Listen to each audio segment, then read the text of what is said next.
Brazilian Shirt Name Podcast with Dotun Adebayo and Tim Vickery.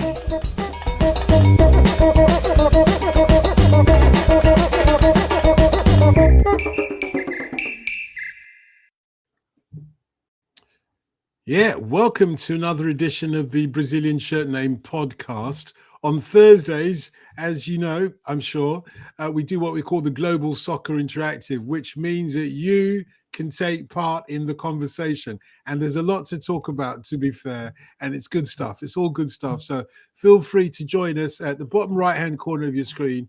You'll see the chat button. Just contact us in the chat button and we'll get you on. And if you don't want to come on, you can just send us a message with a question and we'll try and get, Theo Delaney to answer it. Tim's over here, by the way. Tim, welcome to Blighty. Welcome home. Come on down. Yeah, thank you very much. I can't cope with this infernal cold. Hence the fact that I am dressed up like Noel Coward in my dressing gown. And I'm thinking life seems so disconcerting when one's cigarette stops burning. That's why I never go out in the rain. Hello. How you doing? This is the only way. The only way to deal with the facts, Mr. Delaney, is to put a brave face and crack a few jokes. How are you, mate? You're all right. Quite right. Yeah, I think that's good. Delaney. I think that you're right. How are you both? Do you know what I'm doing? I'm trying to distract myself. Obviously, I'm not distracting myself now, but I've just come back from the Elvis movie. Epic. Have you seen it? It's absolutely amazing. I haven't seen it, and I'm an Elvis fan. I highly recommend it. As you can see, I thought you might... I'm an Elvis fan. You know? You've got to see it. It's absolutely stunning. It's like I feel like I've just been to one of the best concerts of my life, and it was all on. I saw it at the IMAX. It was enormous and loud. And it's 1 for the money, 2 for the show, 3 to get ready. So go cat go. And just to let you know that Theo Delaney hosts Live Goals with Theo Delaney podcast that you can get. 1 for Atletico Madrid, 2 for Atletico Madrid, 3 for Atletico Madrid, 4 for Atletico. Yeah. We know the scripts, don't we? We'll get there. We've got a lot to talk about. We've got time as well. Whilst we've got time, take a moment to just think of what I say. We urgently need you to subscribe to the podcast. You know, the more subscriptions we get, the better we can make this podcast. So we're relying on you to many extents, as we always are for everything in any case. But if you love the podcast, let other people know about it and do subscribe, please subscribe and join us on our WhatsApp group as well. Okay, messages done. First question, Theo, you know what's coming. Are you lot, as in Tottenham, are you lot going down? Well, I think there's a better than even chance of it. Yeah, I think every time I go on any podcast, whether it's the Spurs show or this one or Life Goals, whatever, I always say it's never been this bad because every time I go on, things have got worse. Just when you think it can't get any worse, it gets worse. So, yeah, I think that you look at the 3 teams that are basically, you could include Leeds, make it 4, but there's basically a scrap going on to try and avoid that last place. And the thing about Spurs is their form is by miles worse than any of the other teams down there. So the other teams are picking up points here and there. They're even playing well occasionally. Spurs are picking up 0 points and not playing well and look like they're only going in one direction. And they're now, very quickly it seems to have happened, they're only 1 point above anyway. We could be down with 2 or 3 games to go the way things are going. Yeah, Tim, was the shellacking that you lot got, you being Tottenham again, was the shellacking that you got from Atletico Madrid a blessing in disguise then? Because now you're not pretending like you're going to win the Champions League. You can concentrate on, needs must, surviving in the Premier. I'm just being straight, Tim. I wouldn't stick it to you unless I had to, and I have to. Yeah. You're telling it to us straight, If you were in our blood, we wouldn't be that ugly. To quote Kid Creole and the Coconuts, shellacking.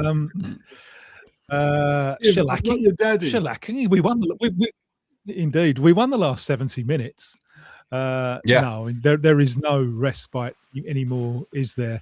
And I thought when the first goal went in, I thought that's Tudor out. The first goal, because he's made the big call to switch the keepers and to bring in the inexperienced keeper for this game. It's for anyone who's a film buff. Having Kinski in was more of a doomed quest than Fitzcarraldo. When it, I blame Miss Dawson. Thank you. See, yeah. She looks like Elsie. Yeah, I wouldn't mind going to Chelsea at the moment. The way things are going. Anyway, he's made that huge. That's a huge call, and you then have to own that. You got to stand and fall by that call. If that call goes wrong, that is on you.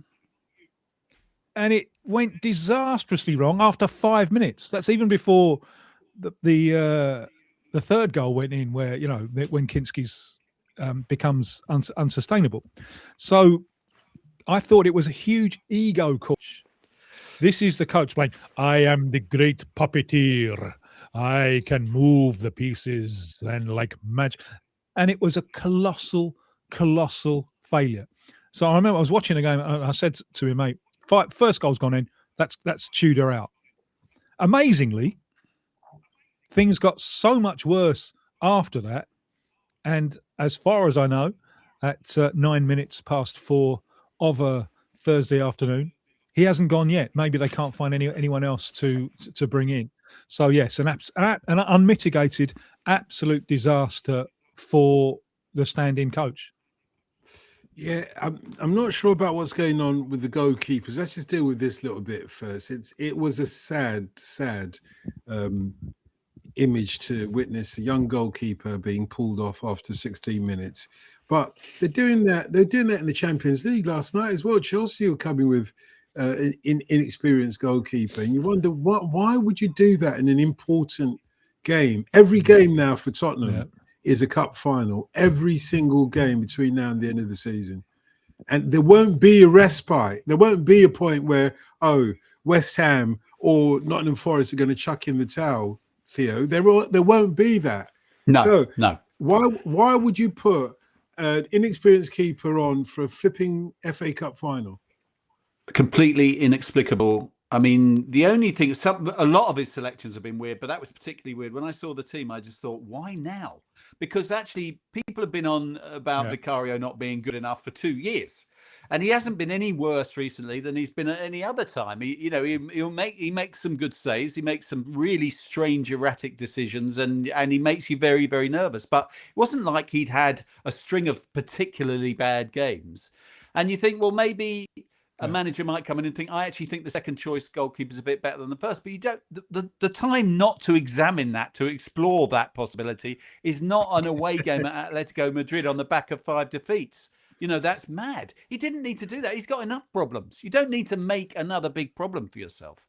I mean, there are other mad selection issues as well, which make you think also, is he just falling out with players and picking players on that basis? Are players sort of disrespect turning up late and stuff, and he's leaving them out on that basis, which you can ill afford to do also with such a threadbare squad because of the well documented injury crisis. So it's just a catalogue of craziness from this manager. You'd almost think he's been sent in to sabotage the whole thing, finish the job, to take us down, because it couldn't have gone any worse. I mean, he couldn't have gone any worse. I mean, who knows why he was chosen? One thing I think it's fair to say, Tim, that this board, I know you often talk about the misspent wealth or the unspent wealth of Tottenham, and many other people have picked up on that, by the way, over this side. A lot of other pundits are saying, well, hang on a second, they've got all this money, what have they done with it? They're in the place that they expect to be if you don't spend money in a business. But one thing that is very clear, unbiased, they keep hiring the wrong people, whether it be players, whether it be managers, for goodness sake, or maybe even board members, etc. How on earth can they get Thomas Frank wrong? And if you remember last season, I was like, he ain't the one, I was saying Andoni Iraola was the first one. Now I would include the manager that followed Thomas Frank from Brentford. What's his name?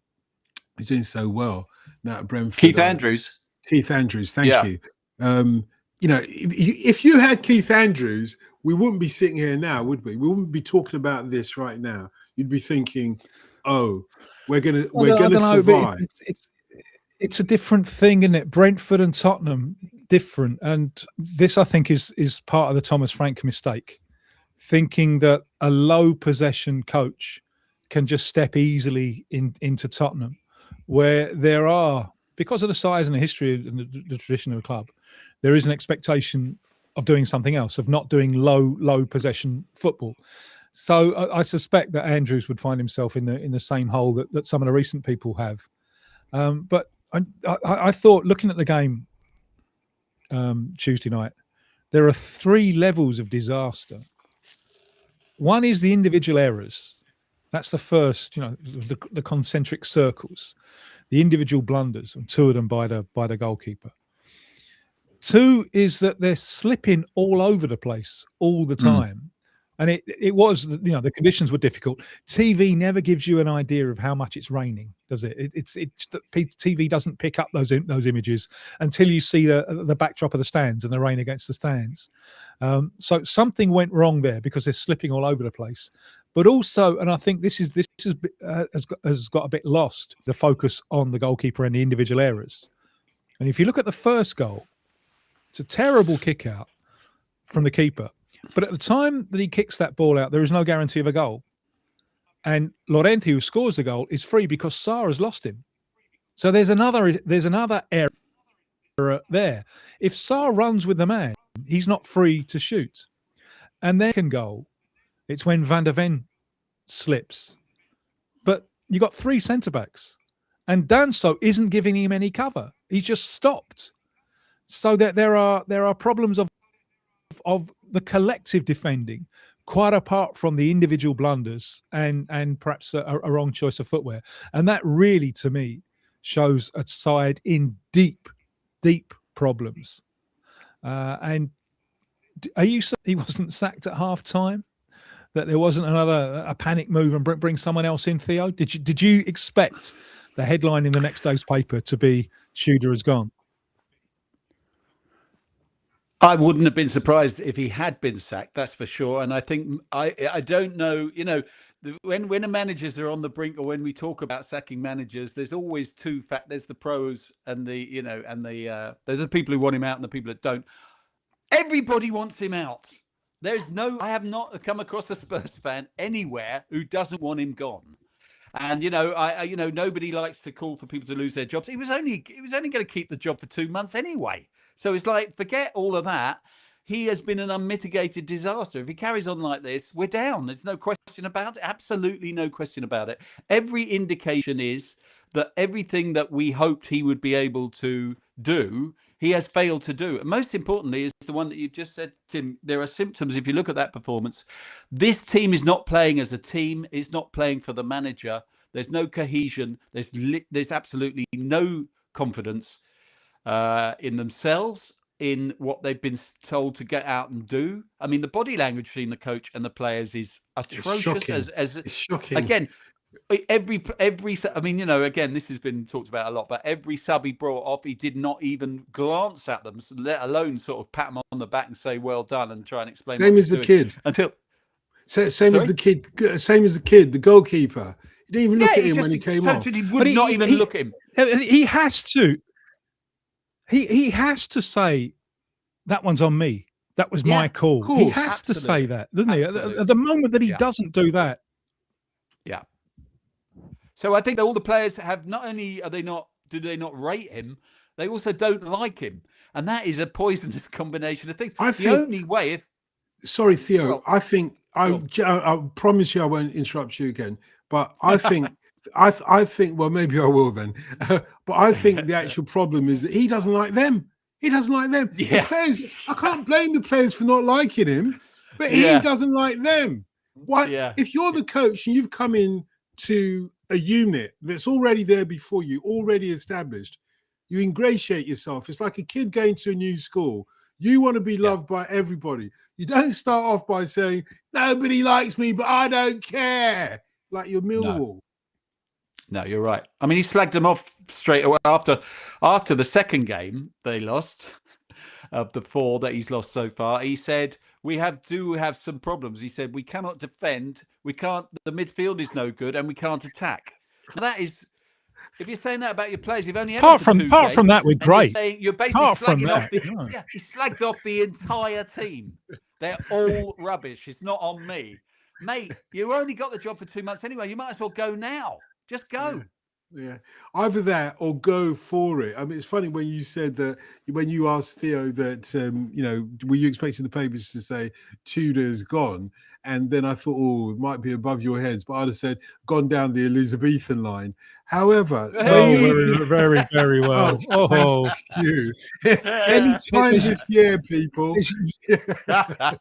You thinking of medieval history, and I'm thinking of the Moody Blues. Well, I can't remember who did the original of it, but Go we've already now. said goodbye. But since you've got to great go, song. yes. Mate, let's stick with the medieval theme, because of course I'm thinking of Shakespeare. And Shakespeare, remembering Julius Caesar, said, Caesar, beware the Ides of March. You do know what date the Ides of March are? It's the 15th of March. This Sunday. Ooh. This Sunday is when Anfield. This is what I'm saying. Gosh, is it? I'm not sure. It's, with Tottenham, they've got it in them to beat Man City on their day. But from what we've seen, it's in the contracts, I think. Yeah, I think it is. Yeah. But from what we've seen of your performances this year, I'm not sure there is any way you could beat Man City today, let alone Liverpool or any other team. Yeah, but it's Liverpool. Now, can you say, in the way that you said at the start of the season, you might as well give the title to Liverpool now? And we know how that one worked out. Can you now say? Yeah. Can you now say you might as well give Liverpool the 3 points now? Yeah, I can say that. Yeah, I will say that. Saved. We're saved. I'm not sure about that. Look, you may as well give Liverpool the 3 points now. Don't bust a gut in trying to take a point off them, which might be your best hope. But okay, look. The jokes are there. When you look at the fixtures, it's not just Liverpool on Sunday that's a problem. When you go forward... We hate Nottingham Forest. Yeah, well, that's a 6-pointer, if not a 9-pointer, if it's possible. That's a 6-pointer, isn't it? That's at home against Nottingham Forest. Theo, I mean, can you think the unthinkable? And the unthinkable is that you don't win that match. Well, that's the huge game now, and that's the game we're all praying we have someone else in charge for, because win that and suddenly we're not definitely doomed. Lose it when you feel like we're definitely doomed, because that's Forest getting ahead of us. West Ham are playing well and getting points, and we can't go into that game in the manner that we've gone into the last few, handful of games. It's huge. That's the big one. I mean, Liverpool, obviously everyone's written off. Funnily enough, Liverpool are very flaky themselves, but they're not flaky. I don't think they're flaky enough to come unstuck at home to Tottenham at the moment.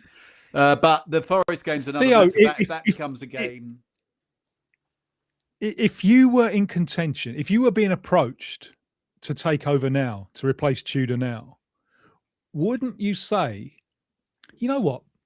I'm a little bit busy over the next few days. Can I take over the start of next week? Yeah. And let Tudor fail in the Liverpool game and take over with a clean sheet afterwards? Yeah. Yeah. And very often when you change managers, those things are taken into account, aren't they? They say, let's time this right. Let's not get him. We could get beat 7-0 like we were in 1978 at Anfield. And that's not going to be the best launch pad for this new regime. So let's bring him in on Monday. And then he's got a week. Oh, no, he hasn't. He's got a Tuesday game against Atletico Madrid, of course. But you could bring him in after that. But the point is, they may be delaying it on that basis. But because the Liverpool game, it's a write-off. You would think the Atletico Madrid tie looks gone. Although, again, because I'm an idiot, I just think, what about if we score first early? I know. But no, Yeah, I know. no. Forget the Champions League. We don't need that. We don't need that. We do not need the Champions League right now. On the basis we're never going to win it, that's the last thing we need is an extra game every couple of weeks. So, no, it's all about the Forest game. And it may well be about when they think is the best time to time it, because it's difficult because you want him to, whoever it is, to get a run at it, but at the same time, Sunday could be absolute carnage. Yeah, but something's got to change before Forest, that's for sure. Here's a question from Vaslock, who clearly you know who he supports. He says the worst thing is getting pity from other teams' fans, especially them lot up the road. I've seen a bit of that. It's pity that comes with a little bit of a barbed wire. It's kind of like you're looking at a gooner and say, I'm going to miss you lot if you lot get relegated. And I'm like, I can only think of one word to say, and it begins with you know what it is? What is it? It's empty pity. It's pity vacant. That is very good. No, that is better than the Elizabethan line. That is pretty good. Look, there's no point in asking, you'll get no reply. But that is very good, Tim.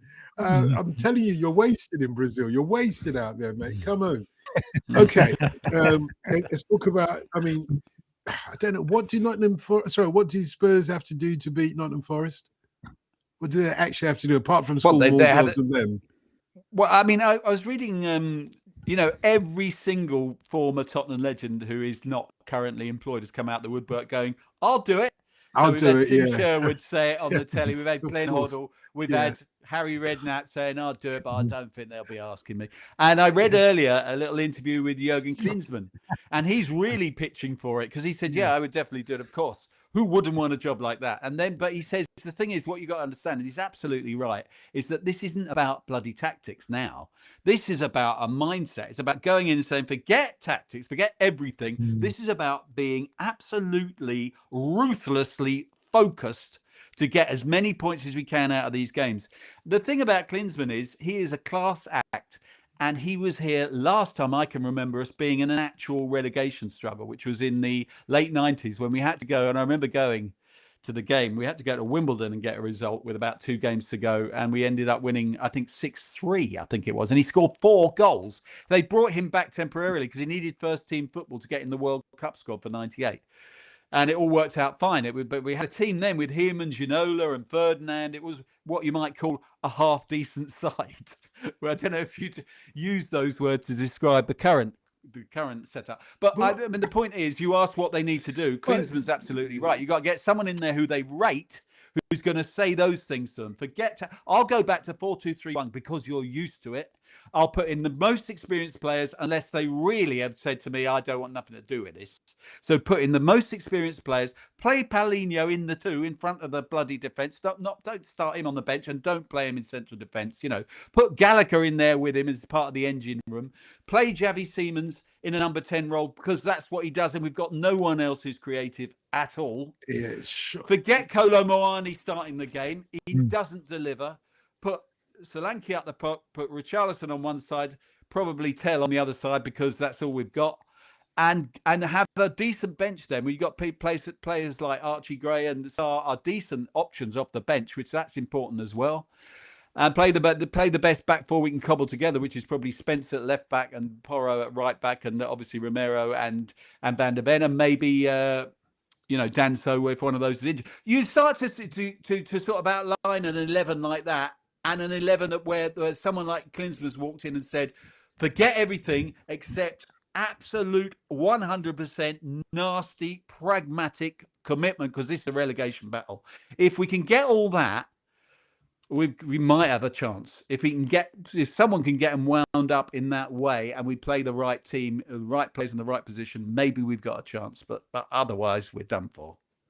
Yeah, Tim, if somebody says, forget tactics, forget this is about survival, forget tactics, what they're basically hoping on is that their squad is better than your squad. When you look at that Tottenham squad, I mean, you can beat any team that you're better at. You know, if you take the individual players and you just say, look, just go for it. If you're playing 5-a-side, 11-a-side, the better players always come out on top. They're probably fitter than your lot, and they're probably stronger than your lot, and they're probably got more power in the old thighs to fire one in than your lot, and all those kinds of better dribblers, etc. So they should, if they are better as a squad than Nottingham Forest, they should win that match. But are they? Not necessarily, and for me, it's all a question of how they relate to each other. I mean, good football, very, very simple. Bad football looks so complicated because the player receiving the ball doesn't have any options. And Tottenham on Tuesday night were back 11 players, each on their own separate desert island. The situations that I've already brought up with the first goal and the second goal showed a team that's not playing together. There isn't little. A number of times they were pressed and couldn't get out of one particular corner. They just need to move the ball because Plant weren't showing. You've ever been at a game? We've all had this experience many, many times when suddenly you score a goal and the whole game changes because there's that surge of confidence, and the fella who, because it's the easiest thing to do on a football field, is to hide. It's so easy to hide. There's so many players there. If you don't want the ball, you can just go and stand behind an opponent, and the ball's not going to come to you. And then suddenly you score a goal, and the stadium's up, and those people who are hiding, suddenly they're showing, and suddenly there's fluidity. And this for me is the crucial thing, which is why I thought Tudor's reaction to bringing off Kinski was so deplorable. He had to say, it's on me. He had to do that to give the others confidence. If the manager, the coach, or whatever in this situation is saying it's on me, then at least that takes something on them, off them. If he's just saying it's them, then I fear a natural tendency for too many of those players is to, all right, it's on me, I'll go and hide. And I think that was happening a lot on Tuesday. So, when a team is really playing together, it does look like there's more of 11 of them on the field because people are putting in double shifts. People are making the run to make themselves available. When they're playing badly, they don't want to be available. So that for me, that I agree with Theo. That psychological thing for me in this situation is more important than the tactical framework. Let's quickly look at the other fixtures, if you don't mind, Theo. After the Nottingham Forest match, Nottingham Forest match next Sunday, not this Sunday coming, but next Sunday, the 22nd. After that, you don't play again until the 12th of April. And that match is 12th of never, I think. Well, it prompts me to do my Donny Osmond impersonation, but I won't for the purposes of this podcast. I won't, but just to let you know. And they called it puppy love. Just to let you know, in Sunderland, they probably someone help me, please. I forgot that bit. Okay, you get that. Full marks to you. That's why they call you the Legendino, obviously. But on the 12th of April, you're playing Sunderland away at Sunderland Stadium of Light. I can't see those 3 points, mate. No, well, that's why you've got to get someone who gets them revved up, because at the moment you can't see them beating anyone. They can't beat anyone. Everyone they've played, they've failed to beat for weeks, months. No. They haven't won since Christmas, in the league. I mean, so no, it needs to be a total transformation for them to get any points out of any of these games. But if they can get someone in who can rev them up and get them into a different mindset, then they've got a chance of going to places like Sunderland, and then they get Brighton, or then they got Brighton at home, then they got Wolves. Yeah, and these are teams that haven't got a huge amount to play for. Now, normally, the way things are at the moment, they'd beat us 3-0 just for fun and enjoy doing it. Whereas if we can change the mindset completely, we'll go there and we'll be, all other things being equal, we should be more motivated than them, because we certainly have got something to play for, and we should go out and get points. But this is a huge if I'm talking about. This is about someone coming in and totally transforming them mentally. It's not even about what you got to play for, because in normal circumstances, I know this season's been very different, and it's a season where anybody can beat anybody. You see the rejuvenation of Wolves, that's what Tottenham really need, isn't it? When people thought they're all dead and buried, here they come flying like a rocket, and suddenly and you're playing them on the 25th of April. That should, all these matches against these teams like Brighton, mid-table teams, if you like, and Tottenham, okay, they may be mid-table this season and perhaps even last season, but in normal circumstances, with their clout, financial clout, history, etc., they should be beating Brighton, particularly in desperate circumstances. They should be beating Sunderland. They should be beating Wolves. Okay, maybe struggle a little bit with Aston Villa, but they should be beating Leeds United and Everton and maybe not Chelsea. So if you beat even half of those teams that I mentioned there that you should be beating, you're probably going to be safe. Probably, I would have thought. Yeah, absolutely. But right now, playing as they are right now, they're going to lose those games. So it's going to take some transformation for them to do what, as you say, they should be doing. And that's going to be about who they can bring in. Let's hope they're going to bring someone in. Let's hope they're not just going to stick with with Tudor. Yeah, I think Theo's point. Theo's point is that Tottenham will be more motivated in these games, but you can flick that round the other way. Tottenham will be more terrified in these games. So hence the fact for a coach who's going to take pressure off the players rather than someone who's going to call on the goalkeeper and then hang the goalkeeper out to dry. Okay, this is the Global Soccer. This is the Global Soccer Interactive. It's part of the Brazilian Shirt Name podcast on a Thursday. We invite you to join in the conversation. I'm sure there are one or two Tottenham supporters out there who've got a thought or two about this, etc. Feel free. And no doubt there are one or two gooners as well who would like to show their pity. Remember pity? Yeah, show some pity towards your arch enemies. But do feel free as well to join in the rest of the conversation, because we're going to take it a little bit global now and talk about the Champions League. Gentlemen, wow. I mean, apart from the Atletico Madrid score against Tottenham, I think it's fair to say that this Champions League in every round seems to be delivering the goods, Theo. Yeah, I mean, I tell you what, you have to, you're searching for crumbs of comfort if you're a Spurs fan at the moment, but I turned on that Chelsea game with about 20 minutes to go last night when my wife and kids had gone to bed, and then they allowed me to have the telly for the football. So I put the last 20 minutes on. It was 2-2, and I thought, this looks like a good game. I think I'll watch this. And they let 3 goals in. And it was like, and they'd lost by the same score as we did, and in disastrous circumstances. And as you mentioned earlier, having made a very strange selection decision with the goalkeeper, who was culpable for the third goal.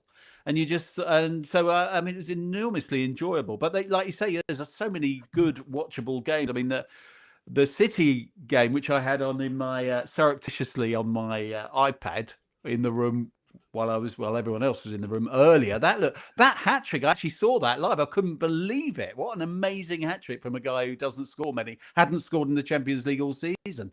So you're right. No, the Champions League is great fun. I'm only sorry we won't be taking any further part in it after Tuesday. But the thing is, Arsenal got lucky, didn't they? They got lucky to get a draw there at Leverkusen. Obviously, what we can hope for now is I told them the misfortune I told of the others. Goonies. I told the Gooners in my household that they got lucky, and they told me quite politely to fuck off because, well, it was politely, yeah. Because you see, the way they look at it, they actually think that penalty was, a malicious foul on Havertz. Yeah, Havertz of all people, man. I mean, imagine going back to your old club who've done all that for you. And then, treating them like that, treating them like, an ex-girlfriend, for example. Yeah, well, that's Arsenal all over. I mean, I talked about pragmatism being required at Spurs. They are pragmatism FC, aren't they? Never mind what's right or what's good or what's. Never mind anything to do with ethics or morality or the beautiful game. Just do what you need to do to get it over the line, lads, and that certainly includes Do you diving, think? time wasting, fouling. Do you think, Theo, that they think that ethics is a place in England? Yeah, probably. A lot of them are from ethics, actually. Yeah. A lot of them are. Mind you, there's a lot of I'm Tottenham and West suspecting. Ham there as well. Yeah. Tim, you're going beyond the Call of Duty tonight. Don't get me wrong, we love it. But yeah, keep them coming. I don't know where you're getting them from, mate, but wherever it is, mind that gold mine. Any thoughts on this, Tim, in terms of the Champions League? You've had a chance to watch our I couldn't see tournament. couldn't see Wednesday's games. I was a family thing, and so I couldn't see that. But I looked at the score. I was grateful for the solidarity of Chelsea and of Man City, because suddenly the Tottenham score doesn't look quite so. Had it just been Tottenham, instead of which there are other things to think about, which is the strength of the Premier League. How on earth has this happened? Everyone was expecting 6 in the last 8, and then suddenly we have this, which I think is great for the competition. I think it's bad when one country monopolizes to this extent. Absolutely. And what a with the exception of White Hart Lane, where you think it's done and dusted, unless we get one early. But what a great week it's going to be in the other games, because something's going to happen, isn't it? City, Chelsea, Liverpool, they're obliged to come out and do something. Arsenal aren't over the line yet. Newcastle have got a very, very difficult task ahead of them after doing so well this week. So it's a cracking week, and it's not the Premier League march on towards the title, and I think that's great for the competition. Yeah. I mean, I'm sure the bookmakers would have, the only ones they'd have as favourites now to go through would be Liverpool, who are only 1 down, but that'll be tough. They're a tough side, Galatasaray, and Arsenal, because they got the draw. They managed to sort of somehow get a draw. But even those two, they've got tough tasks. But then bookmaker-wise, if you look at the odds, I'm sure City and obviously Spurs, Chelsea and Newcastle will be favourites to go out now. So there may only be 2 left. There may be, maybe less. Who knows? Yeah, let's see which Real Madrid turn up, first of all, before you start talking about, whether City are going to make it or not. And they should be able to walk. I don't know if Mbappe will be fit for the rematch, as it were. We'll wait and see about that. Out of all the matches on Wednesday night, I did think that PSG versus Chelsea was the best of the matches, and if you see the trajectory of the scoreline, then you would understand, because PSG 1-0 up, and Chelsea pinned them back to 1-1. Then it goes to 2-1 to PSG, then 2-2. The bit that you saw, it's unfortunate, because you could argue that Chelsea were the dominant team for until that point, that last 10 minutes when Kvaratskhelia comes on. 10-15 minutes when Kvaratskhelia comes on and just changes the with some brilliant goals. I mean, the goals weren't jokes at all. They were proper goals, particularly the first one that he scored, I think. But Chelsea were kind of it's exactly what you were saying earlier on, Tim, about how you see the trajectory of the game change by 1 goal, because it looked like it was going to end in a draw. And arguably, Chelsea should have just put 11 men in front of the goalposts, because they needed to think about the return match. And now, unfortunately, they're thinking a little bit more than they wanted about the return match, and it's not necessarily going to go their way. I think PSG have come into their own. They are the champions. They might have suffered a little bit of fatigue from playing all the games that could be thrown at them last season, but they look like quality to me, and they've got strength in depth. There are players that weren't playing in that match, but look at their front line, maybe a bit suspect in the back, and yet they're not favourites to win, to retain it, because it's so tough. I think you've said that to me before, Tim, about how difficult it is to retain a Champions League victory. Or not often, is it? Yeah, why is that? And you wonder with well, it's harder to stay at the top than to reach the top, and especially with PSG. You know, they've lost a goalkeeper who got them through some difficult times last year. I think we're in for an interesting final stage. But we do have Neville Chamberlain, Richard Neville Chamberlain, Ricardo Chamberlain with us, who will let on these and other aspects of our Global Soccer Interactive. Ricardo, old son, come on down. Hello. How are we all? Very well, thanks very much. And I should say, Richard, that you've got a book out now, which is all about your beloved Coventry City, isn't it? I have, yeah. I've actually got. I've been a bit greedy. I've got two on the go at once. So I've got one on the Sky Blues, covering our kind of some of our wilderness years in from 2001 to 2008. And I've also got a Euro 96 book that's on Kickstarter at the minute, ready for kind of the 30th anniversary of the tournament. Yeah, plenty going on.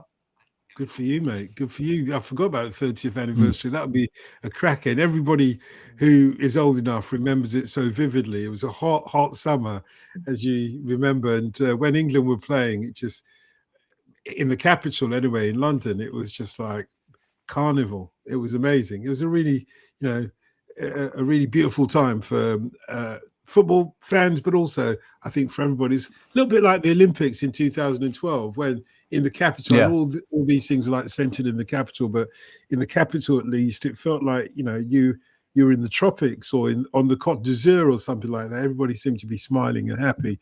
However, let's talk about Coventry coming out of the wilderness years. They are one of those teams likely to be promoted back into the Premier League. How likely is that? Where are they at the moment? What's happening?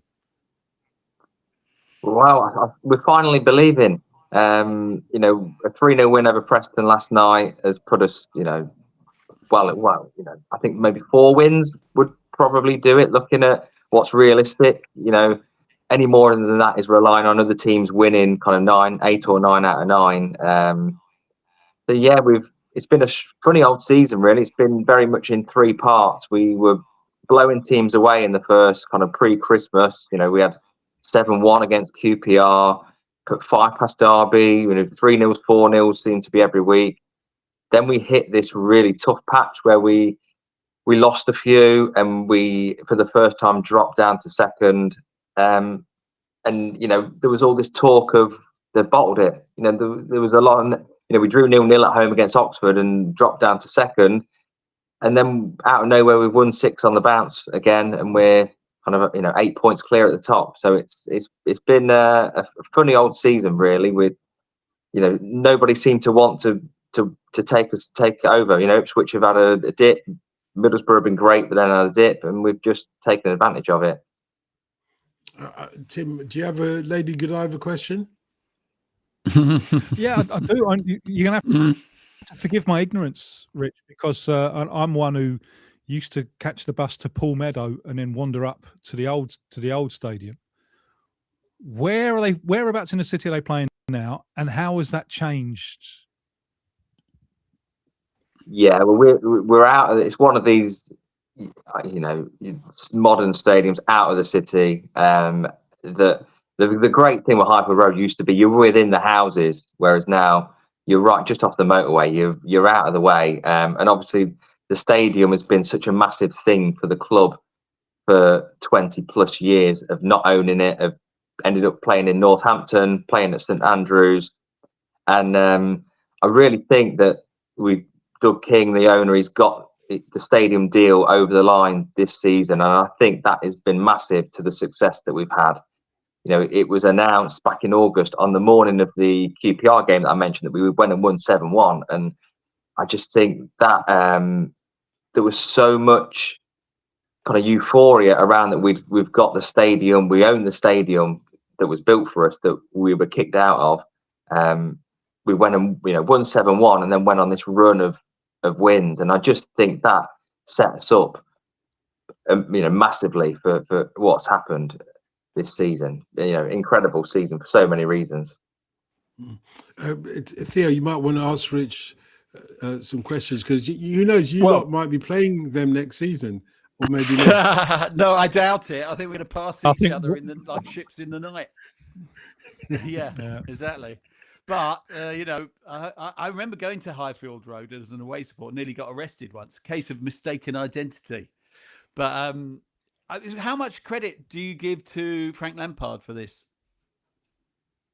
Massive amount. I mean, Mark Robins will always be a Coventry legend for what he did. When he lost his job last year, I would say there was only a minority that supported him leaving. Doug King, fair play to him, he's made the big call. There wasn't a massive call for Frank Lampard from Coventry fans, to be honest, I don't think. But he's been absolutely incredible. You look at his record across his time at the club, it's absolutely amazing. And the thing that's really impressed, I think, is his ability to change in a game if things aren't going well. We're so much more fluid than we had been previously. Robin's fantastic, but he would kind of stick to his guns, and you knew he was going to you could almost predict before a match when the subs were going to come before it's even started. Whereas Robins, he'll change things at half time, he'll change things here and there. And what he's done is we went on, we had that great run, but then around Christmas, when you've got a few injuries, when teams have almost sussed you out a little bit how you're going to play, we went on this poor run and he found a way of getting us back, which, fair play to him. It's been amazing, and he's recruited well. We brought Frank Onyeka in from Brentford, and we've won 6 out of 6 since he's come in. We realised teams were playing through us through the midfield, and he's just come in, sat in front of the defence, and we look a completely different team again. So Lampard deserves a massive amount of credit. Let me just say very quickly, for those of you looking and watching what's going on behind Tim Vickery, that really is a storm that we're experiencing down here in the southeast of England. It's an amazing. So it looks like we've got somebody, fanning the bushes. Like you employ a little kid in the old days, and he has to sort of like just bushes. Honestly, it's amazing. On Friday, I was swimming in the sea going past. That was last Friday, and I've come to this. Freezing. Yeah, it is. Yeah, I'm really suffering. Rich. Brighton have done it. Bournemouth have done it. Even educated bees do it at Brentford. If they can do it in the Premier League, what about Coventry? Bigger, more tradition. Is Mr. King? Is he the emperor? Can you see potential in this? Because honestly, if Brentford and Bournemouth and so on can become Premier League forces, then a club like Coventry can as well. Can you see it happening? Well, definitely fingers crossed. And we've got the tools there for it. I mean, we go back, we were playing in front of 2,000 at Northampton, not that long ago. And now we've got 32,000 at the CBS every other week. Doug King, I think he's looking to bring people and some investors on board to get us a bit more financial backing. Hopefully the season that we've had will do that. But like I say, the teams have done it. We weren't particularly expected to do as well this season. You look at your Ipswiches, your Southamptons, were those who were much more fancied than we were. And I think the big thing as well to mention, we lost in the playoff semi-final to a goal in the very last second last season. So to come back with no kind of hangover from that and go again and do what we have is showing the character. And who knows if we can carry it. I mean, it's going to be a massive ask if we do get there to stay there, but it'll be fun finding out, won't it? It'd be much better than those kind of wet midweek nights down at Sixfield, or St Andrews that we had. Yeah, although Tim does ask the right question there, I wonder whether it's tinged, the idea of surviving the Premier League is tinged with some rose-tinted spectacles back to those glory days that you write about in your book when the sky was blue. Mate, like I've just said, the sky is pretty grey out there now. Don't know how long it will last though, but will the sky ever be blue again, truly blue, in your view? Fingers crossed. Let's hope so. From a footballing perspective, the Premier League, it's a very different place to the division that we left 25 years ago. You know, VAR we're going to be facing, aren't we? And all the rest of it. But I know someone asked online the other day, saying, you know, oh, do we actually want this? Do we actually want to go up and, you know, what the Premier League? And undoubtedly, yes. You know, that's the Championship isn't a fantastic. I love the Championship. It's a great division. It's so much fun. But what's the point of being in it if you don't eventually want to get out of it? You know, so we will see. Yeah, lots of shout outs here. Jules sent me a shout out for the Canaries. Thanks for that. And James is saying you are mistaken because you see only the negative side of an American war. Yeah, and I haven't even started talking about Iran yet. We'll come on to that because Iran, for those who don't know, have declared their hand and said they're not going to be taking part in the World Cup. Not so much of a surprise, I suppose, under the circumstances. Or a sports Jules minister says, has. I'm not sure how official that is yet. Okay. Highfield Road, says Jules. Highfield Road, Gosford Green in Coventry, Tim. Does that mean anything to you lot? No? It's the homeland, isn't it? Highfield Road. Paul Meadows, Sky Blues. Yeah, Highfield Road, I remember. Sky But what's Blues. Gosford Green? Yeah, I can't do. What about Gosford? What's Gosford Green? Yeah, that's around. Is that a road on the way from Paul Meadow up to Highfield Road? Yeah, that's all around there. Yeah. Okay. Okay. Do you mind just bearing with us? Let me answer a couple of these questions. We'll come back to talk about Coventry, but feel free to join in here as well, Richard. If Spurs stay up, would Pochettino go back? Seems like the ideal outcome. Yeah. Do you fancy going for that, Theo? Maybe. Yeah. I mean, obviously, there's not much evidence of managers, however great they were, coming back to clubs and achieving the same level of greatness again. I really think of any examples of that. So you'd be a bit reluctant on that basis. But of course, the reason why all Spurs fans clamour for Pochettino is that was the last time we were any good. And he picked us up from not being very good at all and turned us into one of the best teams in the country. You know, at times we were the best team in the country under him. And so no wonder we're all thinking, wouldn't it be great to have him back? Also, I think most likely he'll leave that job, the American job, at the end of the World Cup, and he'll be looking for a job. So he's certainly been making quite positive noises. But whether he might, if he got a better, if America do quite well, he might get a number of good offers, and he might think twice about coming back because it's not a great place to work. We know that managers don't exactly come out of there with their reputations enhanced since him anyway.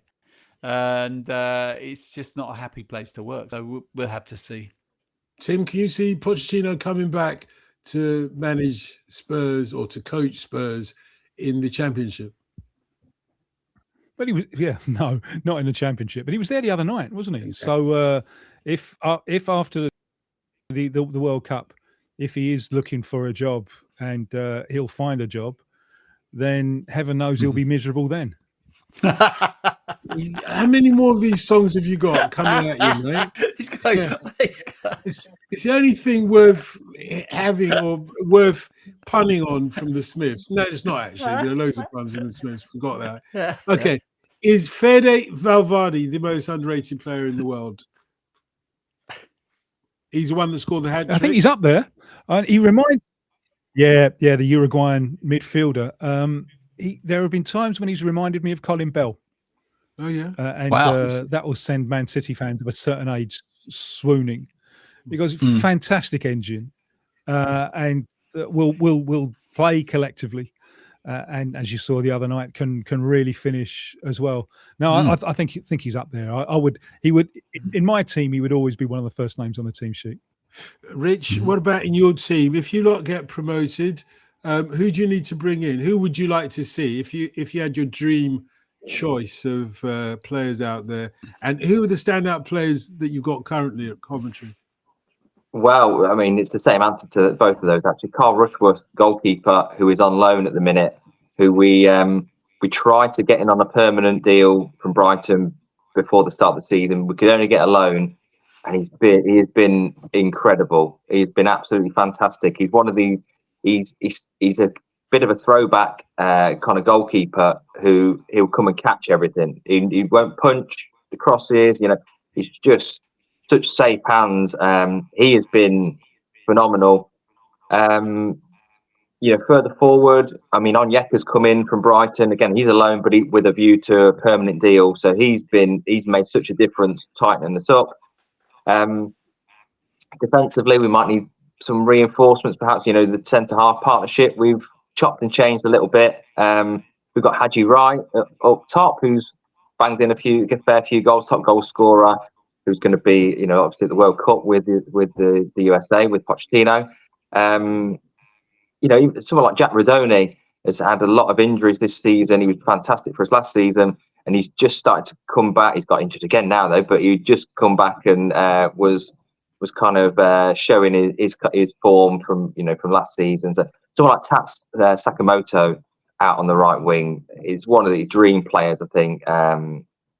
Such an exciting attacker. I'd love to see him in the Premier League. So yeah, I think Rushworth is the one. It'd be great to tie him down, but it would cost a lot of money, I would think.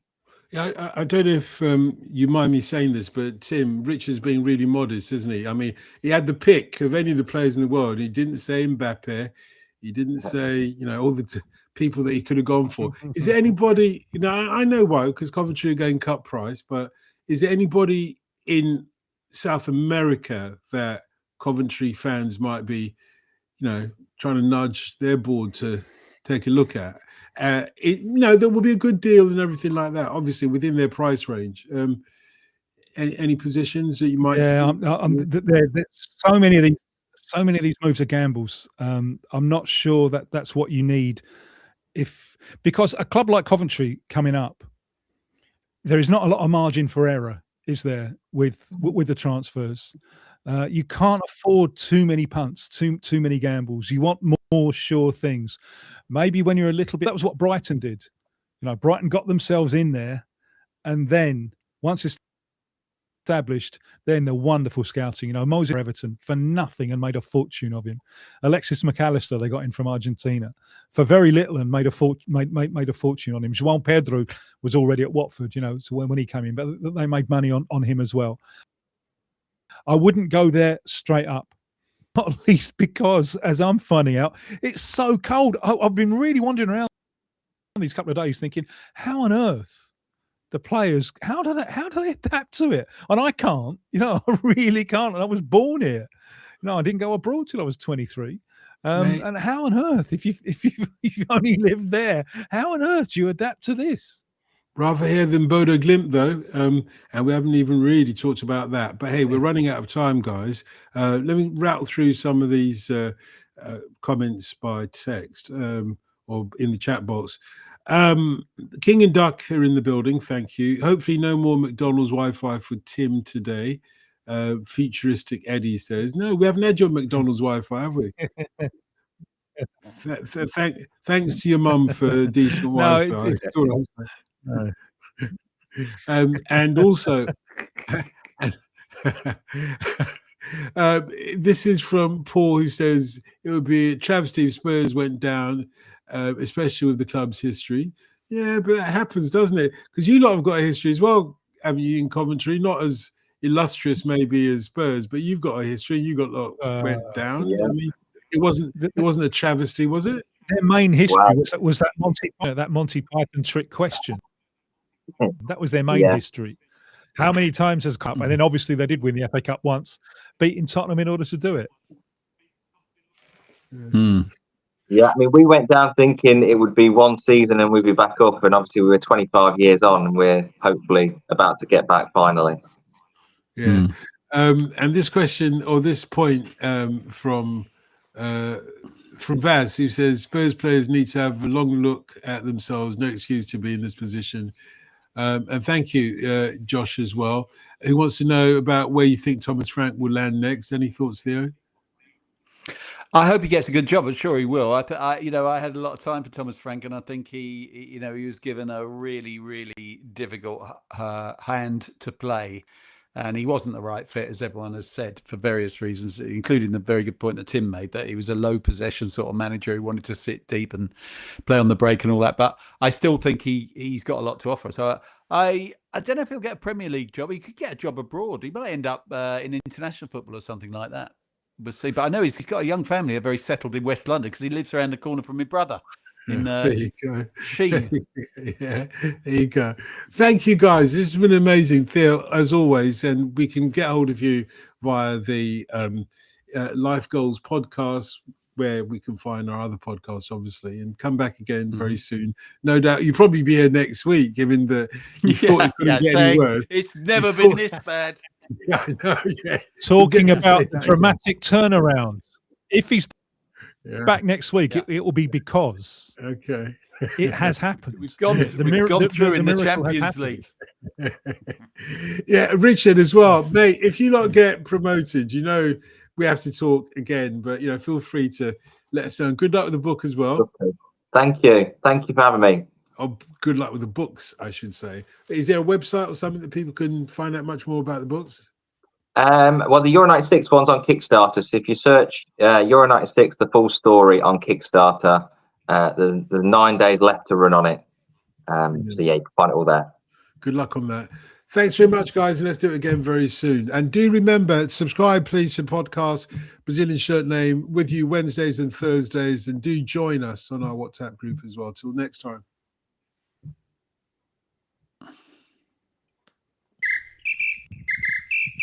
Get in touch with the Brazilian Shirt Name podcast on Twitter at BrazilShirtPod, or you can email us BrazilianShirtNamePod@gmail.com. Thanks for listening. Don't forget to subscribe, rate and tell a friend. The Brazilian Shirt Name podcast is an 1129 production.